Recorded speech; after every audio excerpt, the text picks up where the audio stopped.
My dear brothers and sisters, quite often reading this particular passage of the transfiguration of the Lord and the Mount, I get reminded of my seminary days when there is a cricket test match going on, and on a Thursday afternoon, when after the lunch there is a free time for the seminaries, and we would ask the rector that if we can watch the cricket match in the TV. And the rector would say, fine, till 3 o'clock you can watch, after that you can take a rest till half an hour, and then we have games. So we were watching the cricket match till 3 o'clock. It was almost that interesting moment where India was almost going to win, and the scores were very close, and therefore the time also came very close, and it was 3 o'clock, and we had to go away from the TV back to our rooms. And as soon as it was 3 o'clock, the prefect of the class said, come on, let's go. He switched off the TV, we all went away. But we few brothers, knowing that everybody went away, wanted to see whether India is winning the match or not. We slowly went back to the recreation hall, put on the TV, and wanted to watch again. And as we were watching, the rector came into the recreation room. And then immediately we put off the TV and we were looking at the rector like that. And the rector said and gave us a big lecture. You have to obey what we say, and then you have to listen, and then it was a long lecture. Anyhow, we all went back to our rooms after hearing the lecture. But I was thinking, why can't I ask the rector and say, it was a very close match, can we watch a little more and finish that match and then go back to our rooms? We didn't have the courage to ask that. We didn't have the courage to ask to see that victory of India. But we went back. The next day only, in the newspaper we saw that India won the match. When Peter, James and John were taken up the mountain, a similar situation, that which Jesus wanted to show them the glory of His Father, the glory of the Son of God, the glory that these little apostles with a little mind as ordinary men had to know. And therefore, when He took them up the mountain, He knew that He is going to show them His real glory, the divine nature of God. They have seen His human nature.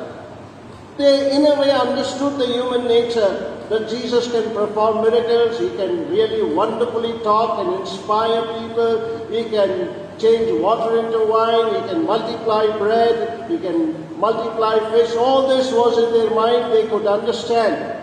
But when He was Father in heaven, had revealed this to you to say this, and they are all very happy about it.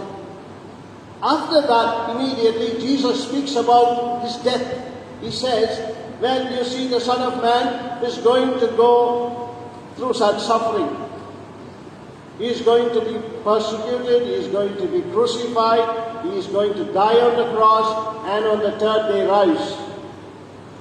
And we know, just then, when Peter sees of the kingdom into his hands, and Peter received in a way, not physically, but spiritually received that keys of the kingdom of heaven, entrusting something very important to Peter.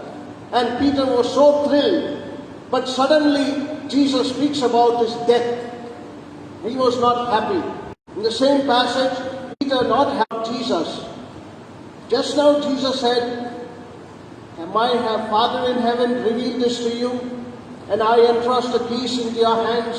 And now suddenly when He speaks about the death, Peter is not happy about it. Immediately he in a way rebukes Jesus Christ. He rebukes Jesus Christ. This cannot happen to you. How can this happen to you? Just now you gave me the keys and made me happy, and now you're speaking about your death. What is this? You're giving me something very beautiful, and then afterwards telling me about your death. And then we know that Jesus feels that Peter is now affected to rebuke, and Jesus says to Peter that you are speaking not in divine terms, you are speaking in human terms, therefore you are rebuking me.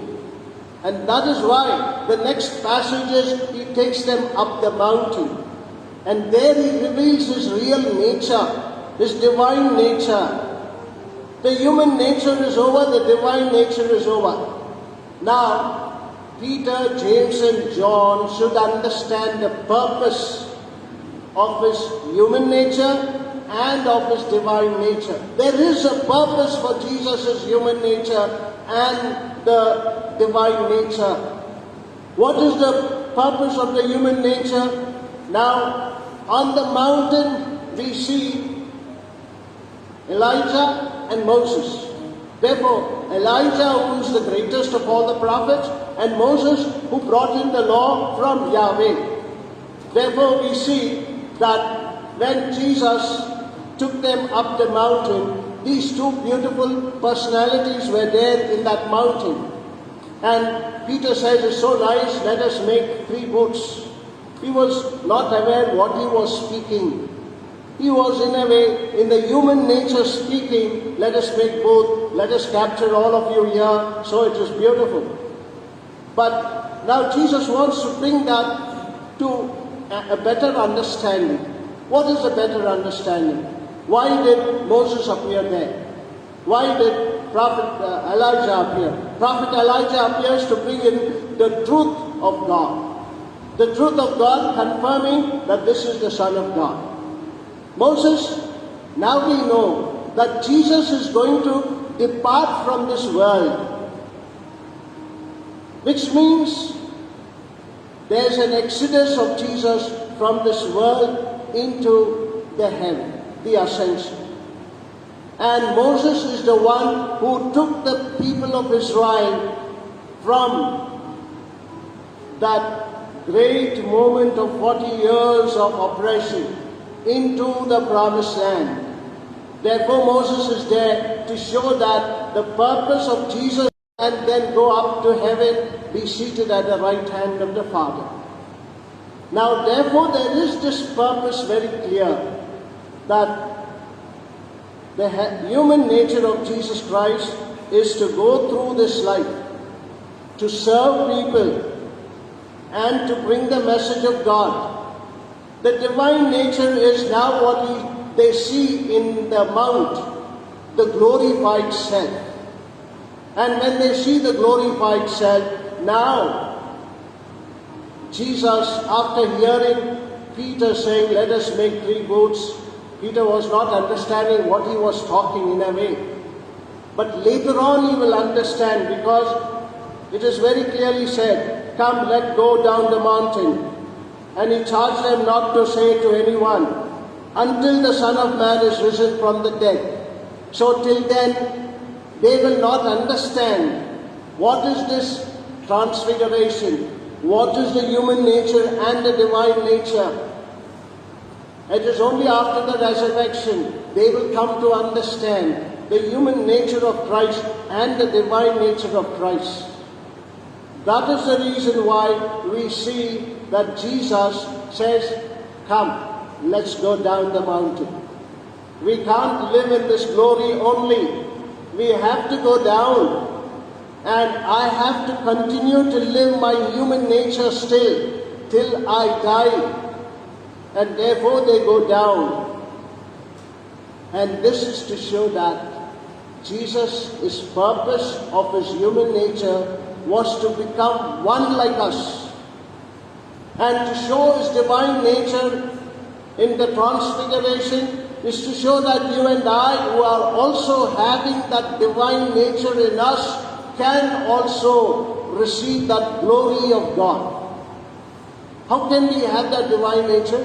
God created you out of His own image. Remember that. If God has created you out of His own image, the divinity of God is in me. And in me there is the divinity, means in my human nature there is that divinity. If Jesus, the Son of God, the second person, came into this world with that human nature and the divine nature, shows that I in my human nature can serve my people of God. And I in my divine... Therefore, Peter, after his ministry, when Jesus said, go into the whole world, and then Peter starts his ministry once Jesus is taken up to heaven. In 1 Peter chapter 1 verse 18 very clearly says, it was He who spoke to us, this is our beloved, this is my beloved Son, listen to Him. Now I understand what it is about the human nature of Christ and the divine nature of Christ. The liberal part of Jesus is to live with us. The pious part or the divine part is for us to experience Jesus, Godhead. And that is how you and I will also live in this world. That in our human nature, we will live what Jesus has given us, to love God and to love our neighbor. To love our neighbor is to do that service, liberally be good to everyone. The best example I will give you is Dorothy Day. Dorothy Day, an American, how liberal she was. She was there to fight for human rights. She was there in every rally, fighting, screaming, yelling for the rights of the Americans. The same evening, she would be there in the church in a procession, saying the rosary, leading everyone in the rosary. Show very clearly the human nature of how you can be liberal and how you can be pious. We cannot totally be pious and be caught up in heaven and be caught up like Peter, we'll make boots here, we will stay here. Jesus says, no, let's go down the mountain. In other words, we can't remain in divine nature itself. We have human nature in us, therefore we come down into our human nature to be one with you, to serve you, to help you out, to have special care and concern for you, just like how Jesus had that care and concern for the poor and the needy. At the same time, not losing the sight of that divinity that He received. That is the glory that you and I will receive one day. Today, my dear friends, the Transfiguration has a lot to teach us. The only Jesus is human nature and the divine nature. And my purpose, why I am created in this world and why I have to live a holy life, is for me to understand.